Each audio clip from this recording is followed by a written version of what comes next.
how do we prepare for change? What's the corporate responsibility? In other words, how does the organization set itself up to be successful when moving to content management? Right. Well, I have identified three areas where I think particularly senior management and the executive team have a major role to play in order to create an environment wherein a CMS project can be successful. The first one is to champion corporate change, to champion change, cultural change within the organization. Because a content management system has the potential to have a much greater impact on the organization than, for instance, a software upgrade in one department, it's vital, it's absolutely vital that the executives make it very clear to the entire company that we are going to go through a cultural change. We are going to be a different company with different way of doing things and a different way of relating to one another after than we were before. And that anybody who decides that they're just going to ignore what's going on and pretend that business is as usual, that's not a desirable attitude. Obviously, the vendor or the integrator have a role here to help the organization understand what possible pitfalls and obstacles there are on the path to successful implementation and to help them head those off. And the smarter vendors do in fact, do that. I agree with you. That there are vendors out there that do more enlightened consultants, let me put it that way. The second thing that I think is vitally important, again, this is why it can only succeed with top-down support, is when new rules are set, when new workflows are put in place, those need to be enforced, which means that non-compliance with the new work method will be a performance issue. So an engineer who, in passing in the hallway, says to a writer, "Oh, by the way, thanks for sending me that piece to review.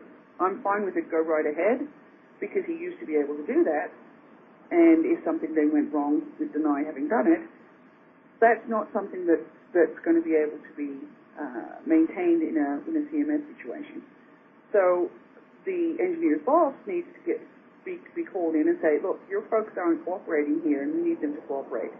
And if you can't get them to cooperate, we might have to find somebody who can." So that's a clear enforcement issue. This is the way we're moving forward, and we will not let you slip back into behavior or into work processes that we have decided no longer serve the company's best interest. Wow, and that falls right into this whole standards issue. I haven't really thought about it that way. There are standards such as XML, DITA, S1000D that many technical communicators utilize in their jobs.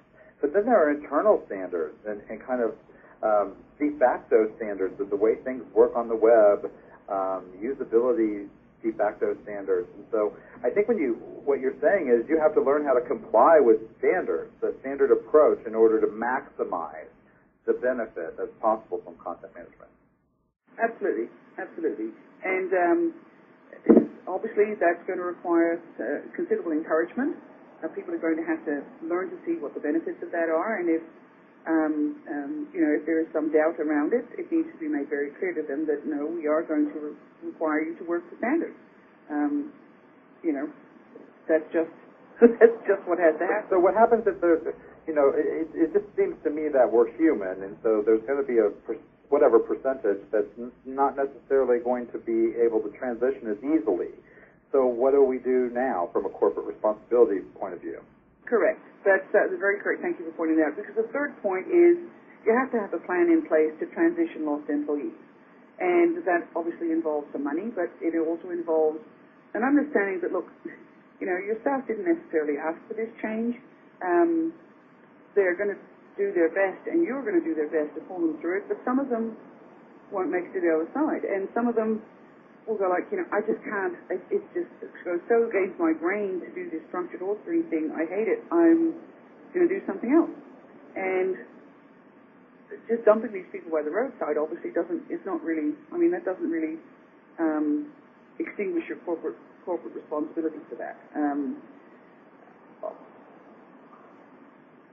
One of the aspects that a lot of people don't think about is if you just let people go because for whatever reason they can't make the adjustment, and you give them their 2-week severance and send them on their merry way, the residual and ripple effect of that to the people that are staying can be quite negative. People start worrying about, well, what if I'm next? And I think it's pretty well understood in educational psychology that people do not learn when they're anxious.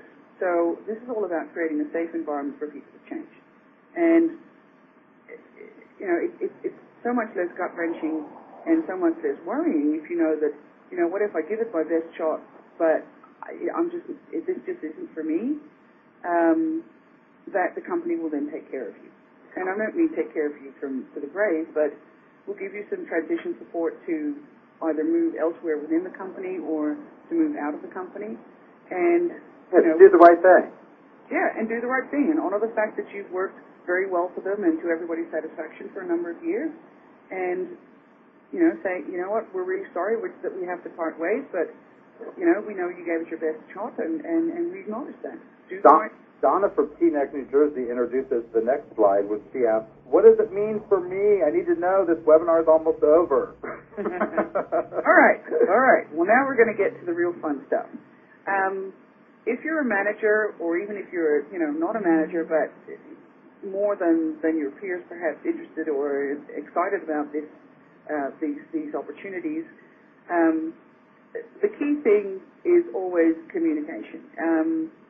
There are a lot of things that can't be known at the operational tactical level from the get-go. There are a lot of things that you can't plan for, unexpected things. Communicating often and openly is absolutely critical. And so here are some of the questions that, from my experience, I know people have. How much time and effort is this going to require? What do I have to learn? Is this going to require me to do even more work? I'm already overloaded. You know, what about all these systems that I've put in place to manage my work? Do I have to let go of them? And what about me? That's, you know, what's going to happen to me? Yeah. Are you even going to have a job? Or is this just another, you know, elaborate scheme to downsize the workforce? Will I be working overtime? Yeah, but on the positive side is, you know, is my new job going to be more interesting? Will I get to do things that I don't have time for today? Will this change the way people appreciate what I do? And a lot of these questions and questions like it, I think that it's line management's primary task to work with the crew, with the team, to not just give them the answers, but to help them find the answers, to stimulate discussion and to stimulate people doing some research and finding out and discussing it amongst themselves. In a nutshell, is this going to reduce the frustration factors in your job? The answer is an unequivocal yes. That's the prize that you get at the end of this process. Yes. So well, Barry in Indianapolis kind of introduces an interesting little chat about this too. He obviously is from my neck of the woods. He says, I used to work for a company that used unstructured authoring. We moved to structured XML authoring, and I became very good at it. Later, that company went under, but I took those skills with me. Now I work for a large pharmaceutical company, and I direct an XML project. All that from being a lowly tech writer. He said he just wanted to share that, and I think that's true. If you bring to the table new skill sets and you start to master these concepts, you become more valuable. And that's a great benefit, I mean, just to the average technical communication professional. But to get there, then Barry probably had to do a lot of things, which introduces the next topic.